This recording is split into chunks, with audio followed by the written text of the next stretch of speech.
ఈరోజు జరుగుతున్న ఆరో మ్యాచ్ శ్రీలంక వర్సెస్ ఐర్లాండ్ మధ్య జరుగుతుంది. శ్రీలంక అనగానే అందరికీ తెలుసు, చాలా పెద్ద టీము. ఐర్లాండ్ అనగానే మనకి క్రికెట్లో అయితే కనుక పసికొన్నుల కింద తీసుకోవచ్చు. ఈ మ్యాచ్లో కూడా చాలా మంచి విశేషాలు ఉన్నాయి. ముఖ్యంగా కుషాల్ మెండిస్ 56 పరుగులు, కమిందు మెండిస్ 44 పరుగులతో రాణించడంతో 20 ఓవర్లలో 6 వికెట్ల నష్టానికి శ్రీలంక 163 పరుగులు చేసింది.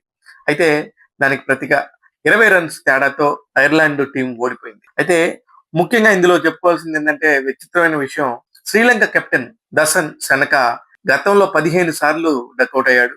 ఈ మ్యాచ్ తో 16వ సారి కూడా T20 మ్యాచ్ లో డకౌటంతో మొట్టమొదటి ప్రపంచంలోనే మొట్టమొదటి ఒక వ్యక్తి, కెప్టెన్ గా పనిచేసిన వ్యక్తి కూడా 16 సార్లు డకౌట్ అవటం సెనక విషయంలోనే జరిగింది.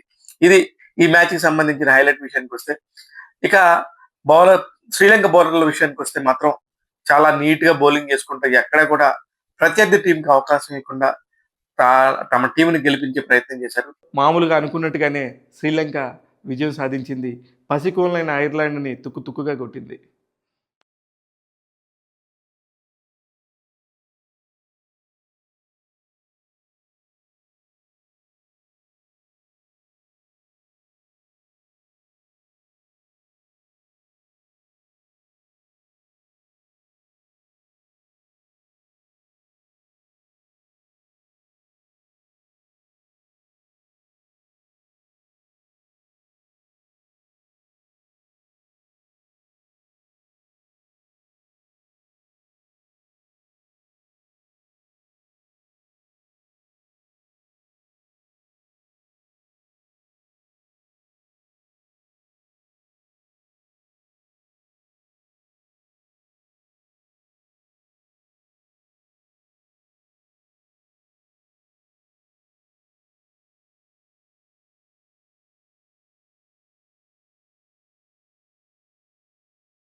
T20 వరల్డ్ కప్ 2026 మొదటి రోజు మూడో మ్యాచ్ అత్యంత కీలకమైన మ్యాచ్.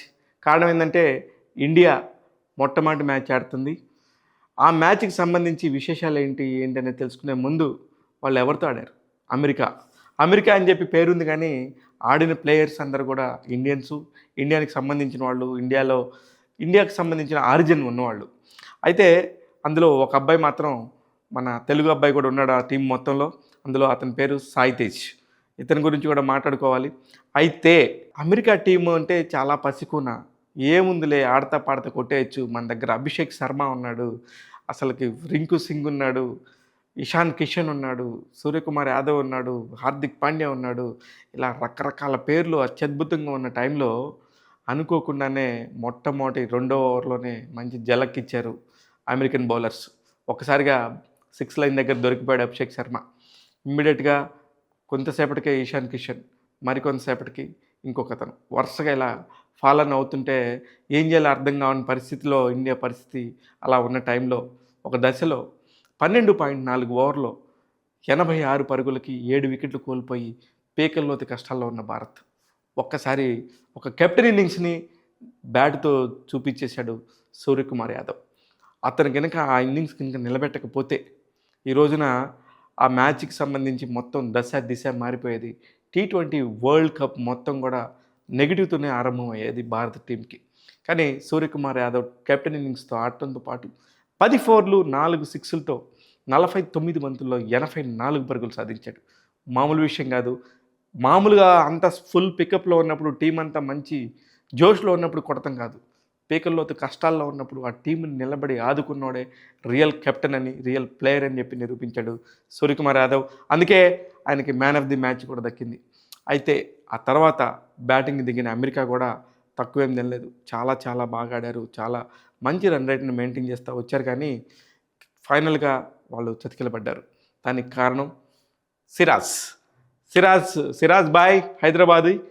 అందరికీ తెలుసు. అస్సలుకి ఫైనల్గా 11లో సిరాజ్ లేడు. అసలు ఒక మాట మాట్లాడితే ఇండియా 2020 టీంలో సిరాజ్ లేడు. అనుకోకుండా హర్షిత్ రాణా ప్లేస్లో హర్షిత్ రాణాకి గాయం అవడంతో ఇండియా టీంలోకి సడన్గా సెలెక్ట్ అయ్యాడు. ఇకపోతే టీంలోకి ఎలా సెలెక్ట్ అయ్యాడంటే బుమ్రాకి లాస్ట్ మినిట్లో జ్వరం రావడంతో ఆయన టీంలోకి సెలెక్ట్ అయ్యాడు. ఒకసారిగా వచ్చాడు, మంచి అరేబియన్ గుర్రంలో ఉంటాడు సిరాజ్. ఎప్పుడు చూసినా సరే ఎక్కడైనా సరే అలుపు ఎరగకుండా బౌలింగ్ వేయమంటే వేస్తూనే ఉంటాడు. అంత ప్రతిభ అతని సొంతం. అందుకే అతనికి మొదటి మ్యాచ్లోనే 3 వికెట్లు దక్కి అందరి దృష్టిని ఆకర్షించాడు మహమ్మద్ సిరాజ్. ఈ ఇద్దరి ప్రతిభ వల్ల నిన్న ఇండియా చాలా చాలా కష్టాల నుంచి బయటకు వచ్చి మ్యాచ్ గెలిచింది. ఇది మొదటి మ్యాచే కాబట్టి ఇలా ఉండింది. తర్వాత రాబోయే రోజుల్లో మెరుపులు మెరవచ్చు. అభిషేక్ శర్మ కానీ, హార్దిక్ పాండ్యా కానీ, ఇషాన్ కిషన్ కానీ వాళ్ళ మెరుపులతో టీంని ఎక్కడి దాకా తీసుకెళ్తారనేది అంచనాలకే వదిలేద్దాం.